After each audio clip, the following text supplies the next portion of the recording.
We have this saying about putting a hand to the plow. It's an adage about having the willingness not only to start a task, but to finish it. This old adage can apply to any situation requiring commitment, but the full power of the saying comes from its original biblical context.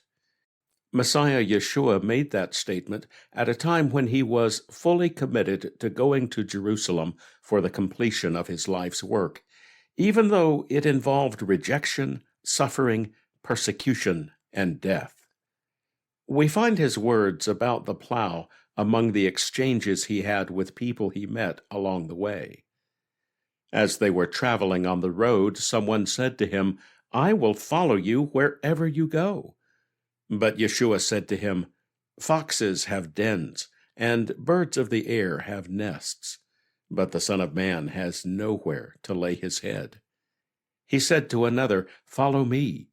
But that one said, "First let me go and bury my father." But Yeshua said to him, "Let the dead bury their own dead, but you go and proclaim the kingdom of God." Then another also said, "I will follow you, Master, but first let me say goodbye to those in my home."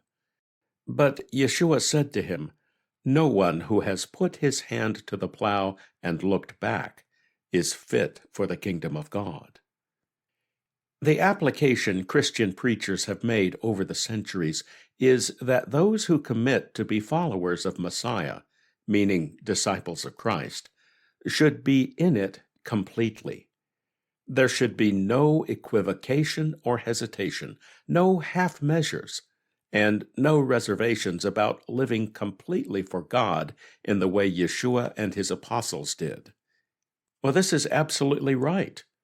And it's also absolutely right to include in that exhortation the examples of the saints of antiquity, such as Abraham, Sarah, Moses, Rahab, and David. But is that the full extent of Yeshua's meaning? Is this adage about plowing to the completion of the job simply about correcting our behavior and thought patterns, or is there yet more to it?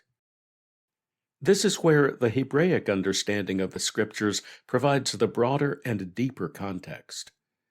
Our Jewish kin in the covenant Commonwealth of Israel help our understanding through their emphasis on God's intent to restore and finish the redemption of Israel as the necessary step in completing the redemption of all the nations and restoring the earth to its creation glory.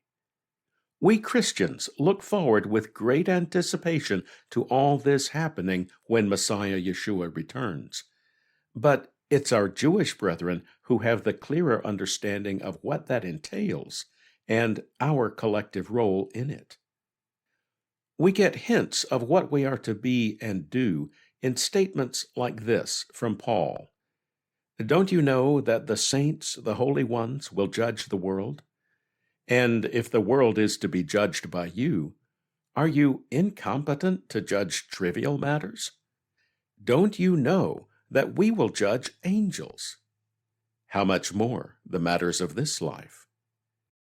As we would expect, Paul is addressing individual and group behavior, exhorting the congregational community of Corinth to act like people of God are supposed to act. What may be more important, though, is that he is explaining why. We are to be part of God's government of this earth, and that means applying the heart change of his new covenant to our daily affairs as individuals, communities, and nations. That's much more difficult than we may imagine, especially when it gets to hard decisions and potential compromise. The most difficult part may not be the suffering and rejection, but the temptation to stop short of the goal our God has given us. King Ahab of Israel did that. When Israel's enemy, King Ben-Hadad of Syria, invaded not once but twice, God gave Ahab victory. When the defeated Ben-Hadad sued for peace, Ahab accepted his surrender, calling him brother and agreeing to Ben-Hadad's terms. It was a stunning victory for Israel, except that it wasn't the victory God intended. He explained that to Ahab through a prophet, who said, "Thus says Adonai, because you have released out of your hand the man whom I had devoted to destruction, therefore your life will be in place of his life, and your people in place of his people." The prophet's words were fulfilled not long afterward, when Israel and Syria again went to war, and Ahab fell in battle. Syria became a constant threat to both kingdoms of Israel all the way to the Assyrian conquest of the northern kingdom 130 years later. Ahab's example is but one of many in which people designated by God to fulfill specific roles failed to do so. We contrast their examples with the examples of the heroes of the faith listed in Hebrews 11, who remained true to their calling, even though they didn't live to see all of God's promises fulfilled. These all died in faith without receiving the things promised. But they saw them and welcomed them from afar, and they confessed that they were strangers and sojourners on the earth. For those who say such things make it clear that they are seeking a homeland. If indeed they had been thinking about where they had come from, they would have had opportunity to return. But as it is, they yearn for a better land, that is, a heavenly one.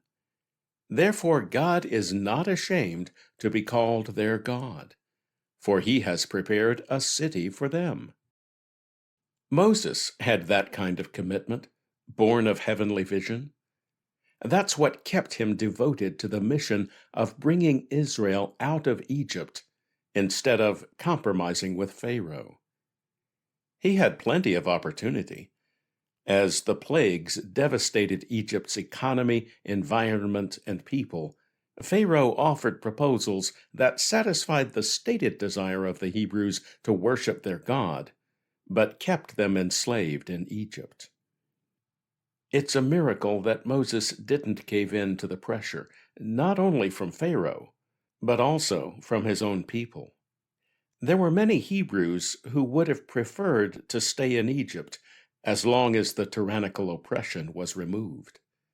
It's likely that they had little understanding of or appreciation for the better life that God had for them in the land he had promised to their ancestors.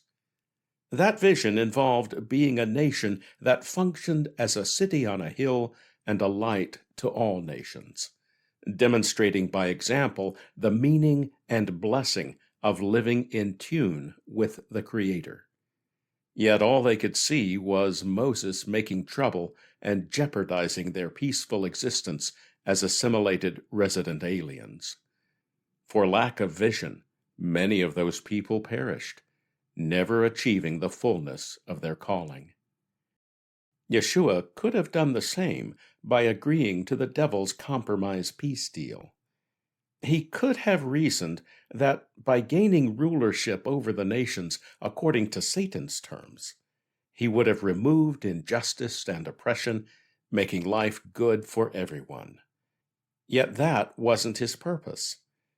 And such compromise would have left the world in the grip of sin and death. That's why our Messiah kept his hand on the plow and completed his appointed task. It's why he calls on us to do the same, not just to change our behavior and be nice to people, but to plow the ground on which his restored kingdom of Israel will be that redemptive power he has created it to be.